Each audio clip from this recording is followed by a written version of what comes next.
मेरा विनम्र निवेदन है माननीय अश्विन वैष्णव जी से कि आपको संबोधित करें। साथियों, हमारे देश के यशस्वी प्रधानमंत्री श्री नरेंद्र मोदी जी ने अमेरिका और मिस्र की यात्रा भी संपूर्ण की है। इस विजिट का क्या देश के लिए मायने हैं, क्या दुनिया के लिए मायने हैं, किस तरह से हमारे समाज को, हमारे राष्ट्र को, किस तरह से हमारी इंडस्ट्री को और किस तरह से हमारे फ्यूचर को स्ट्रांग करने का इसमें एक महत्वपूर्ण माइलस्टोन है, उसके बारे में मैं आपसे कुछ चर्चा करूंगा। आप सभी जानते हैं, अमेरिका एक ऐसा राष्ट्र है जिसके पास पॉलिटिकल पावर है, इकोनॉमिक सुपर पावर है। दुनिया में जो वर्ल्ड ऑर्डर है, उस वर्ल्ड ऑर्डर में अमेरिका की एक अलग वजूद है। ऐसे देश ने आज भारत को एक बराबर के पार्टनर ऑफ इक्वल पार्टनर वाली जो भावना के साथ एक्सेप्ट किया है, एक उस तरह से समझौते किए हैं जिसमें भारत और अमेरिका दोनों मिलके काम करें। वो एक बहुत बड़ा मेजर, एक बहुत बड़ा अचीवमेंट है।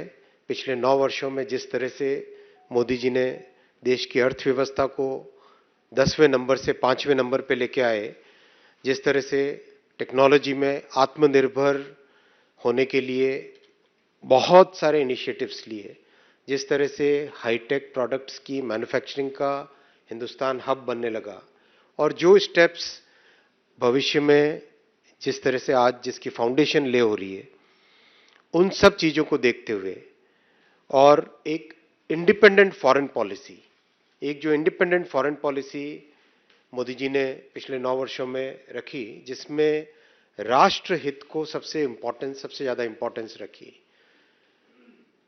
देश का हित किस चीज में है, उसके हिसाब से सारे फैसले हो।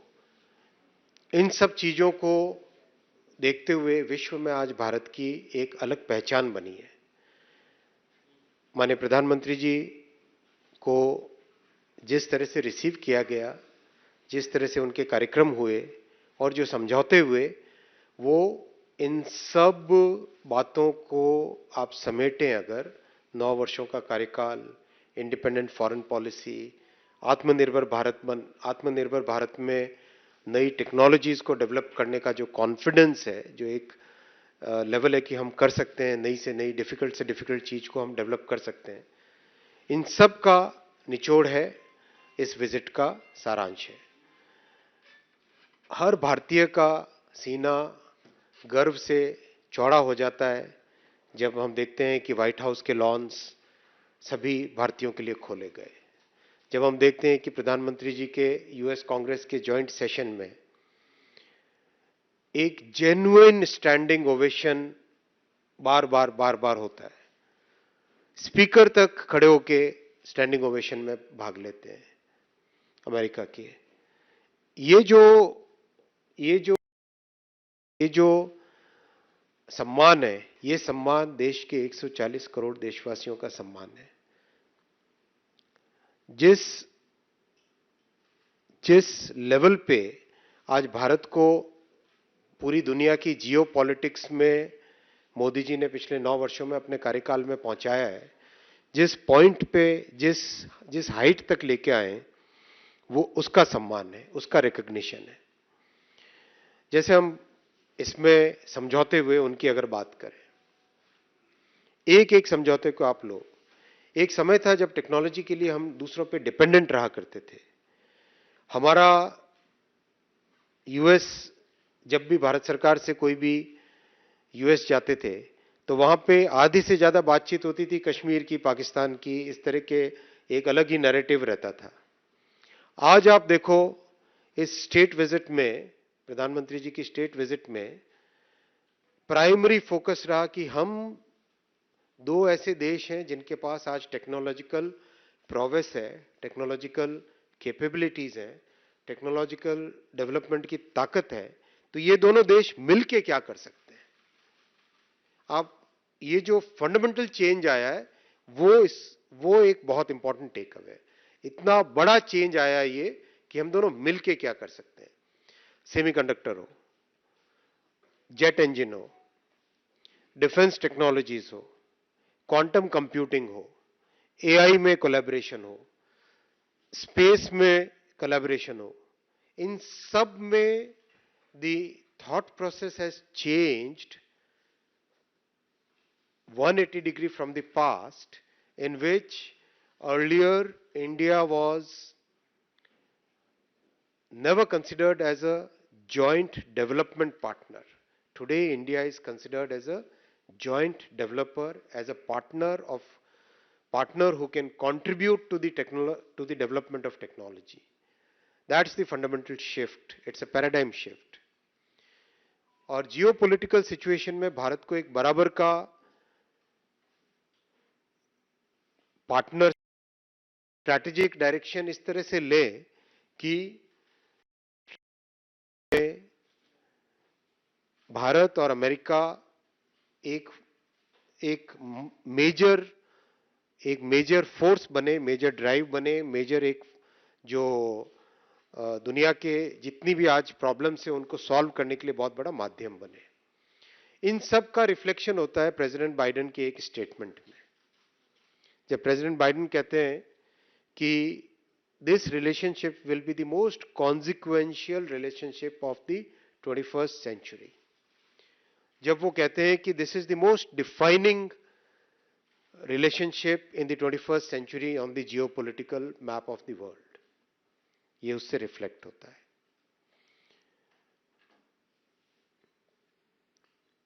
कोई भी इस्लामिक कंट्री हो, कोई भी दूसरी देश हो, आज सब देश भारत को, मोदी जी के लीडरशिप को, उसमें एक ट्रस्ट दिखा रहे हैं। एक नया एक ट्रस्ट है, एक क्लैरिटी ऑफ पर्पस है, जिस क्लैरिटी ऑफ पर्पस के साथ भारत के साथ एंगेज हो रहा है। इजिप्ट में अगर हाईएस्ट ऑर्डर उनका the order of the Nile वो मोदी जी को देते हैं, तो वो भारत के हर देशवासी के लिए गर्व की बात है। तो साथियों, इस पूरे विजिट में जो मेजर चेंज आया है भारत की ग्लोबल पोजीशनिंग में, दुनिया में भारत को, दुनिया आज भारत में जिस तरह से दुनिया भारत को देखती है, वो इस विजिट से रिफ्लेक्ट होता है। न केवल यूएस में बल्कि यूरोप में, अफ्रीका में, साउथ ईस्ट एशिया में, सब जगह आज इस विजिट की डिस्कशन है, इसकी चर्चा है, और इस विजिट के बारे में लोग दुनिया में क्या परिवर्तन आया बड़ा, उसको, इस विजिट को उसका एक माइलस्टोन मान रहे हैं। मैं यहां पे समराइज करता हूं, और जो कुछ बड़े समझौते हुए हैं उसके बारे में डिटेल्स रखूंगा, 5 या 6 पॉइंट्स रखूंगा। एक तो इमर्जिंग टेक्नोलॉजीज में 35 जॉइंट रिसर्च प्रोजेक्ट्स हाथ में लिए गए। इमर्जिंग टेक्नोलॉजीज का मतलब हुआ quantum technologies, AI, critical minerals, space technologies, इन सब में, सेमीकंडक्टर, इन सब में जॉइंट रिसर्च के 35 इनोवेटिव प्रोजेक्ट्स लिए गए। सेकेंड, टेलीकॉम में भारत के 4G 5G टेलीकॉम स्टैक को अमेरिका ने इवैल्यूएट किया। इवैल्यूएशन के बाद में क्लियर जब उनको लगा कि this is a very very advanced telecom stack, दुनिया के शायद कोई बहुत कम टेलीकॉम टेक्नोलॉजी स्टैक्स हैं जो कि वर्चुअलाइज्ड है, यानी हार्डवेयर एक का हो सकता है, सॉफ्टवेयर किसी का भी हो सकता है। इस तरह से हार्डवेयर और सॉफ्टवेयर के बीच में जो लिंक होता है उसको तोड़ा गया है भारत ने जो बनाया उसमें। तो दैट्स अ वेरी एडवांस्ड वे। तो इसमें नेक्स्ट स्टेप होता है ओपन रैन। ओपन रैन के लिए यूएस और इंडिया जॉइंट डेवलपमेंट करेंगे। यूएस और इंडिया ओपन रैन का जॉइंट डेवलपमेंट करेंगे। क्वांटम कंप्यूटिंग, एआई और ह्यूमन स्पेस फ्लाइट, मैंने बोला जॉइंट रिसर्च करेंगे। और जेट इंजन का मैन्युफैक्चर भारत में होगा। Again this is a very very significant development. Jet engine अपने आप में बहुत ही कॉम्प्लेक्स टेक्नोलॉजी होती है। एक एक जेट इंजन के अंदर हजारों की संख्या में सेंसर्स लगते हैं। It's a very complex physical physical, mechanical, electrical system इसका होता है, उसको हिंदुस्तान में हिंदुस्तान एरोनॉटिक्स में मैन्युफैक्चर किया जाएगा। सेमीकंडक्टर से रिलेटेड 3 बड़े अनाउंसमेंट्स, 3 बड़े अग्रीमेंट्स हुए हैं। पहला माइक्रोन टेक्नोलॉजी का, इसमें कुछ लोग एक भ्रामक बात फैला रहे हैं, मैं उसका जवाब भी देना चाहूंगा। अगर हम देखें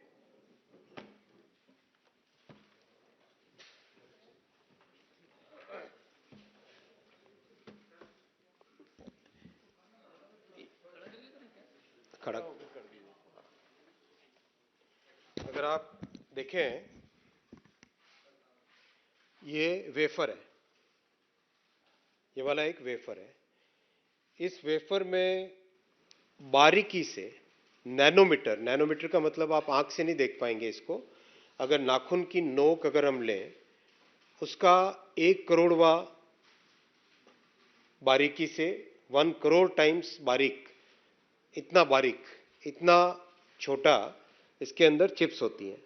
इस वेफर के अंदर 20,000 से ज्यादा चिप्स हैं, 20,000 से ज्यादा चिप्स हैं। इतना सा वेफर दिखता है ये, लेकिन इसके अंदर 20,000 से ज्यादा चिप्स हैं।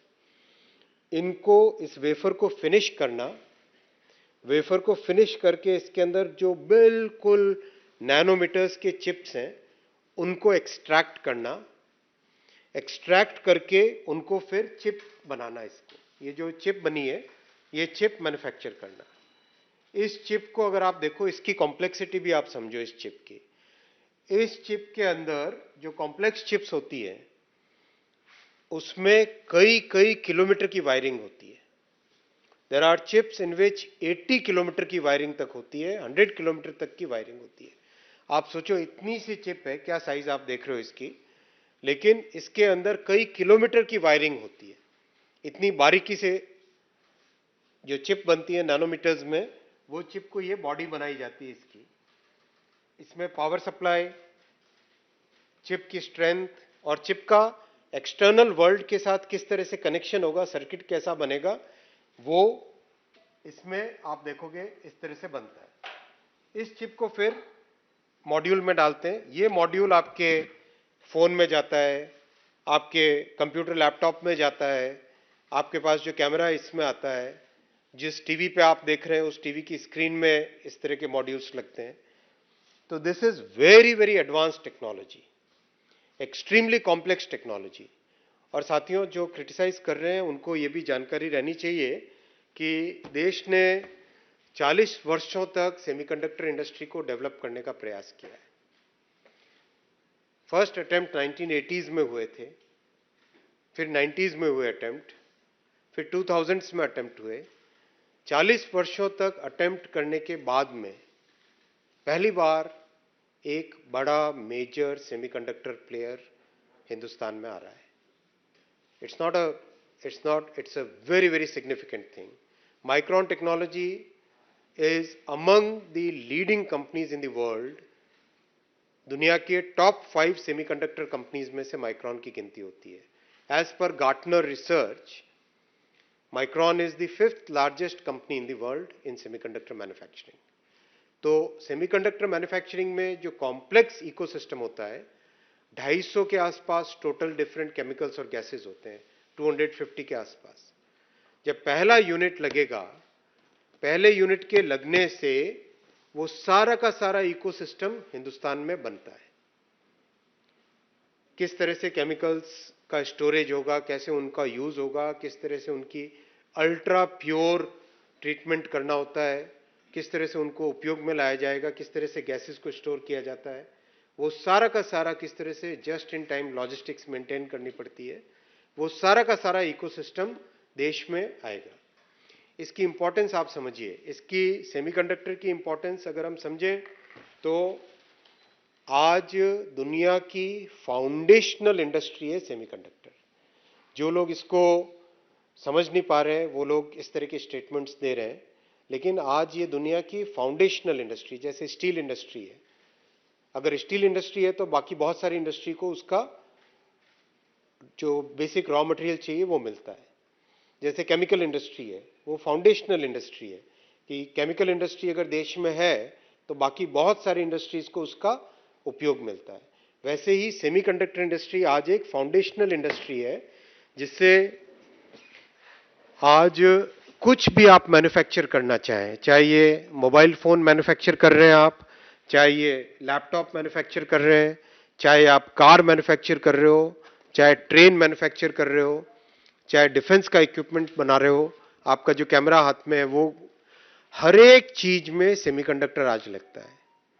एक ट्रेन में तो कई हजार चिप्स लगती हैं, एक कार में कई 1000 1500 के आसपास चिप्स लगती हैं। तो ये जो प्लांट लगेगा, ये plant state of the art plant है। इस प्लांट में टेक्नोलॉजी जो लगेगी वो state of the art technology लगेगी, और इस प्लांट के आने से पूरा का पूरा इकोसिस्टम आता है। ये सिग्निफिकेंट माइलस्टोन है भारत की make in India, Modi ji ने जो मेक इन इंडिया लॉन्च किया था उसके फर्दर प्रोग्रेस के लिए, और जो आप लोग यंगर जनरेशन के लोग हो, आपकी जनरेशन को देश की एक स्ट्रांग फाउंडेशन, आप इकोनॉमी की एक स्ट्रांग फाउंडेशन देने के लिए। जैसे पहला जब मोबाइल फोन प्लांट लगा, तब लोग कहते थे कि क्या है, एक प्लांट लग गया उससे क्या होता है। लेकिन आज देखो, मोबाइल फोन इंडस्ट्री अपने आप में करीब 7.5-8 लाख करोड़ की इंडस्ट्री है आज। इलेक्ट्रॉनिक्स मैन्युफैक्चरिंग जब 10 साल पहले हम देखें प्रैक्टिकली नेग्लिजिबल थी, आज 25 लाख करोड़ की इलेक्ट्रॉनिक्स इंडस्ट्री है, इलेक्ट्रॉनिक्स मैन्युफैक्चरिंग इंडस्ट्री है। आई एम सॉरी, 25 लाख इसमें एम्प्लॉयमेंट है, इलेक्ट्रॉनिक्स इंडस्ट्री में 25 लाख एम्प्लॉयमेंट है। तो इतना 100 बिलियन डॉलर, 8.5 लाख करोड़ की इलेक्ट्रॉनिक्स मैन्युफैक्चरिंग इंडस्ट्री है। तो इतना जो बड़ा चेंज आया है, ये इस चेंज में semiconductor will become a major raw material for the electronics industry, automobile industry, defence industry, train, consumer electronics, इन सब के लिए। माइक्रॉन के प्रोडक्ट्स उपयोग में आते हैं मोबाइल फोन में, कार्स में, ऑटोमोबाइल्स में, टेलीकॉम इक्विपमेंट में, इन सब में माइक्रॉन के प्रोडक्ट्स उपयोग में आते हैं। तो ये बहुत बड़ा माइलस्टोन है। इसको इसको इसके आने से और भी बहुत सारी सेमीकंडक्टर इंडस्ट्री आएगी। दूसरा बड़ा था अप्लाइड मटेरियल्स।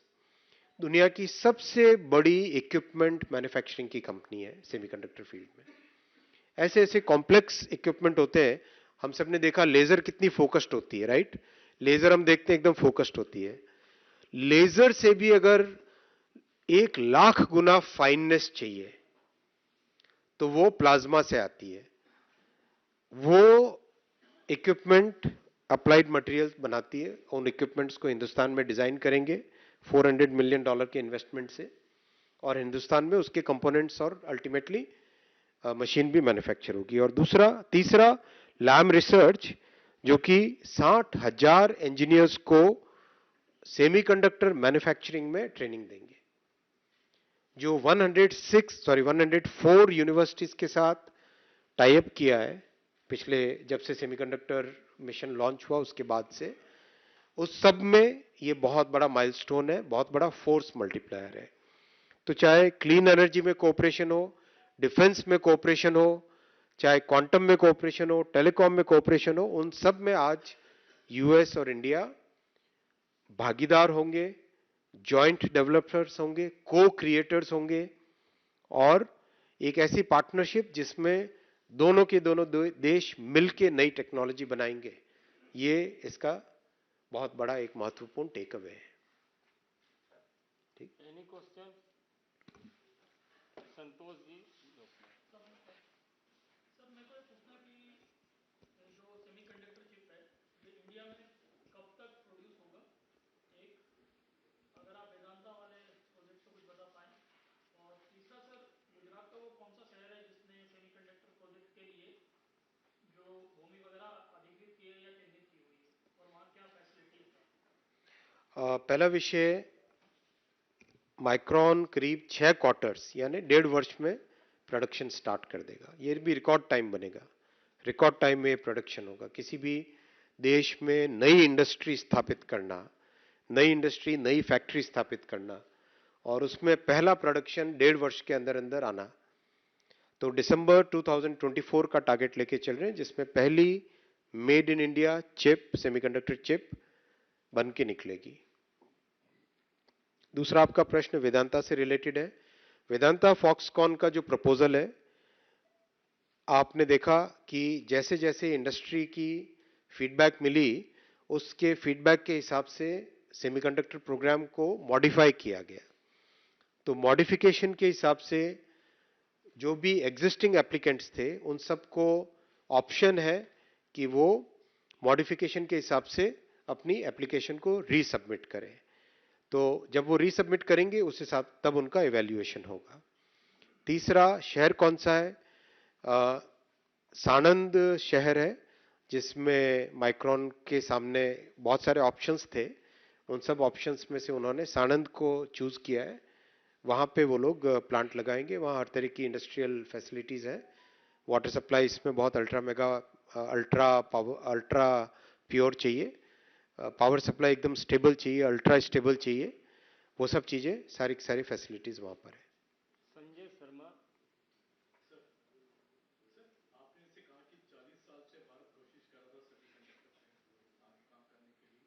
आप जब से आईटी मंत्री बने तब से आपने काफी जोर दिया सेमीकंडक्टर पे। क्या अभी तक भारत में इसको लेकर कुछ कमी थी, अभी तक हम लोग कर नहीं पा रहे थे? बहुत ही कॉम्प्लेक्स इंडस्ट्री है और बहुत ही साइक्लिकल इंडस्ट्री होती है और हाईली हाईली कैपिटल इंटेंसिव होती है। इसमें जैसे पावर फ्लक्चुएशन की अगर हम बात करें, जैसे एक एग्जांपल के तौर पे, अगर 1 सेकंड पावर फ्लक्चुएशन हो जाता है तो पूरे दिन भर का प्रोडक्शन खत्म हो जाता है। तो इसमें जो भी इंडस्ट्री, दुनिया भर की इंडस्ट्रीज हैं, बड़ी बड़ी कंपनीज हैं, वो सब के सब बहुत ही केयरफुली स्टेप लेती है।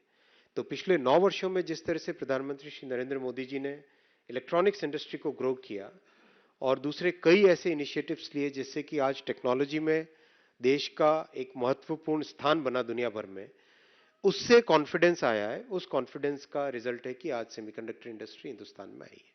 नीरज पांडे। सुनील जी, मेरा सवाल बहुत पॉलिटिकल है। श्री स्वामी प्रसाद मौर्य हैं समाजवादी पार्टी के नेता। उन्होंने 2 फोटो ट्वीट की है, एक राष्ट्रपति जी की और एक आपकी। और उन्होंने कहा है कि राष्ट्रपति चूंकि दलित समाज से हैं, एक आदिवासी समाज से हैं, इसलिए उन्हें जगन्नाथ जी के दरबार में अंदर नहीं जाने दिया गया। और चूंकि अश्विनी वैष्णव अग्रणी समाज से हैं, इसलिए उन्हें अंदर जाकर दर्शन करने की इजाजत दी। देखिए, बहुत ही गलत एक नैरेटिव बनाया जा रहा है, जो बिल्कुल भी तथ्यों पर आधारित नहीं है। महाप्रभु श्री जगन्नाथ सभी के देवता हैं, सभी को समान तरीके से आशीर्वाद देते हैं, कोई भेदभाव की बात नहीं है। हौज खास मंदिर है, आप जाके देख लीजिए। महाप्रभु 2 बार, जो आप देखते हैं उस दरवाजे का जो स्वरूप है, एक बार जब रथ यात्रा के समय बाहर आते हैं और दूसरी बार जब रथ यात्रा समाप्त करके अंदर जाते हैं, तब उस दरवाजे का शेप चेंज होता है। तो आप अगर जिस दिन रथ यात्रा के लिए महाप्रभु बाहर निकले, उस दिन अगर आप जाएंगे तो आपको एक अलग फोटो दिखेगा। उसके अलावा किसी भी दिन जाएंगे, कोई भी जाए, कोई भी व्यक्ति जाए, उन सबको एक ही फोटो रहेगा, एक ही तरह का दर्शन रहेगा। कोई भेदभाव नहीं है। किस दिन आप जाते हैं उस पर निर्भर करता है। कोई इसमें भेदभाव की बात नहीं है। इसका गलत नैरेटिव को आप लोग समझदार हैं, इसको सही रखें। अखिलेश शर्मा, एनडीटीवी। सर, आप जानते हैं कुछ साल पहले जो है सेमीकंडक्टर का शॉर्टेज हुआ था दुनिया भर में चिप्स का, और उसके कारण हमारे इंडिया में भी कार प्रोडक्शन का उसके कारण उस पर इफेक्ट पड़ा था, एडवर्स इफेक्ट था। तब ये कहा था कि ताइवान के साथ हम अपना कॉपरेशन बढ़ाएंगे, ये रजिस्ट्री भी लॉन्च की गई थी। उसकी क्या स्टेटस है? हम अमेरिकन कंपनी को बुला रहे हैं, तो ताइवान को लेकर के हमारा क्या? आज दुनिया भर में एकदम स्पष्ट है कि सेमीकंडक्टर का नेक्स्ट बिग डेस्टिनेशन हिंदुस्तान होगा। अभी जिस तरह से सारी कंपनीज ने भारत को एक अलग नजर से देखा है और यूएस और इंडिया के बीच में एक एमओयू साइन हुआ है 3 महीने पहले सेमीकंडक्टर कोऑपरेशन में, जिसका परिणाम है माननीय प्रधानमंत्री जी के स्टेट विजिट के दौरान सेमीकंडक्टर से रिलेटेड 3 बड़े अग्रीमेंट्स हुए। तो आज दुनिया भर में एकदम स्पष्ट है कि अगला बड़ा डेस्टिनेशन सेमीकंडक्टर मैन्युफैक्चरिंग का हिंदुस्तान होगा। इसके कई कारण हैं। पहला, टैलेंट। दूसरा, सेमीकंडक्टर इंडस्ट्री ऑलमोस्ट डबल हो रही है अगले 6 वर्षों में। तीसरा, भारत की अपनी रिक्वायरमेंट और भारत में प्रेजेंट करीब करीब 50,000 से ज़्यादा डिज़ाइन टैलेंट, डिज़ाइन इंजीनियर्स। चौथा, मोदी जी ने जो सेमीकंडक्टर प्रोग्राम बनाया उसमें कमिट किया है 80,000 सेमीकंडक्टर इंजीनियर्स डेवलप करेंगे, जो किसी दुनिया के किसी देश ने इस तरह का कमिटमेंट नहीं दिया है। तो ये एक इतना बड़ा गेम चेंजिंग पॉलिसी डिसीजन लिया है प्राइम मिनिस्टर साहब ने, जिसके कारण सारी दुनिया आज क्लियर है कि हिंदुस्तान में ही अगला बड़ा सेमीकंडक्टर का डेस्टिनेशन बनने वाला है। अंतिम प्रश्न। सर, सेमीकंडक्टर को लेकर जो आलोचना हो रही है, आपने जवाब नहीं दिया। एक्चुअली कांग्रेस ने कहा कि सिर्फ जो है 82 करोड़ डॉलर्स इन्वेस्ट कर रहा है माइक्रो, 50% केंद्र सरकार इन्वेस्ट कर रही है, 20% गुजरात सरकार इन्वेस्ट कर रही है, और 5,000 लोगों के लिए सारा कुछ हो रहा। 5,000 नौकरी अगर पर नौकरी के हिसाब से देखें तो 3-3.5 करोड़ खर्च हो रहे हैं एक नौकरी पे। वो अपना फ्रस्ट्रेशन छुपा रहे हैं। उनका फ्रस्ट्रेशन है, कांग्रेस का फ्रस्ट्रेशन है कि उन्होंने 2 बार ट्राई किया, 3 बार ट्राई किया, 80 में ट्राई किया, 90 में ट्राई किया, 2000 में, 2010 में वापस ट्राई किया। तीनों बार वो फेल हुए। 3 बार उन्होंने सेमीकंडक्टर इंडस्ट्री को हिंदुस्तान में लाने का कोशिश की, तीनों बार फेल हुए। देखो, बड़ा फर्क होता है। भारत के प्रधानमंत्री यूएस की स्टेट विजिट में जाए, किस चीज पे फोकस करे? टेक्नोलॉजी पे फोकस करे, पार्टनरशिप पे फोकस करे, ग्लोबल जियोपॉलिटिक्स में फोकस करे, या एक ऐसे भी प्रधानमंत्री थे जिनका फोकस वहां के प्रेसिडेंट के रिलेटिव्स में था? कैनेडी साहब के कुछ रिलेटिव्स में ज्यादा फोकस था, नेहरू जी का। आज फोकस क्लियर है टेक्नोलॉजी पे, वर्ल्ड में क्या पोजीशन बननी है उस पे, जॉइंट डेवलपमेंट कैसे होगा टेक्नोलॉजी का उस पे, दुनिया में कैसे एक इंडिपेंडेंट ग्लोबल वर्ल्ड ऑर्डर में भारत की पोजीशन बने उस पे। ये बहुत एक माइंडसेट का डिफरेंस है। तो आज जो कांग्रेस के कमेंट्स आ रहे हैं ना, वो उनके फ्रस्ट्रेशन का परिणाम है।